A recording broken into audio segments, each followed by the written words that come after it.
อย่าลืมบ้านเฮาเด้อพี่น้องลาวที่อยู่ต่างแดนได้อยู่สนุกสุขแสนยามที่ลืมเสียงแคนเสียงลำสะนอจากมาตั้งตนทุกคนสบายดีบ่เห็นเมื่อยามแม่ยามพ่อก็มันไปมันมาสันละบ่ป่านนี้เพิ่นรอท่าอยู่หัวกันได้ลาวเฮาเดี๋ยวนี้ต่างเก่าบ้านเฮาเมืองเฮาเจริญขึ้นหลายบ่เสื้อก็เมื่อเบิ่งเองพัฒนาการเล่งสอดคล้องว่องไวนับวันจะหุ่งเฮืองเมื่อหน้า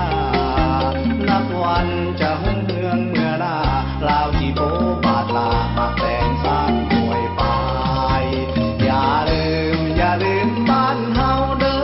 พี่น้องลาวที่อยู่ต่างแดนได้อยู่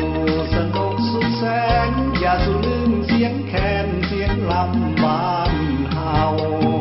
อยู่กันดีเพราะเมืองนี้บ่แม่นเมืองเฮาอย่าสร้างความเดือดร้อนให้เขาสิทธิเส้นก็ชาติลาวเสื้อลาวอย่าลืมโตว่าเฮามาจากเผ่าพันธุ์ใดฮักกันแทงกันดีกว่าพัดภาคบ้านเมืองมาคอยพึ่งพาอาศัยจะมีไผน้อฮักลาวเหมือนกับลาวฮักลาวกว่าชาติอื่นใดสามัคคีนั้นมีความสุขสามัคคีนั้นมีความสุขก็วุ่นวายหายอกแสนสนุกสบาย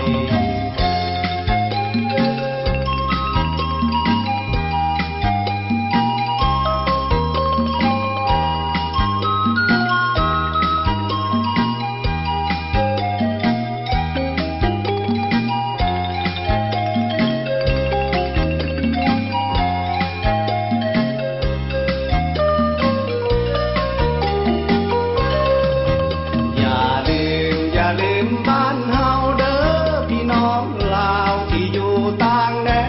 นได้อยู่สนุกสุขแสนยามที่ลืมเสียงแคนเสียงลำสะนอจากมาตั้งตนทุกคนสบายดีบ่เห็นเมื่อยามแม่ยามพ่อ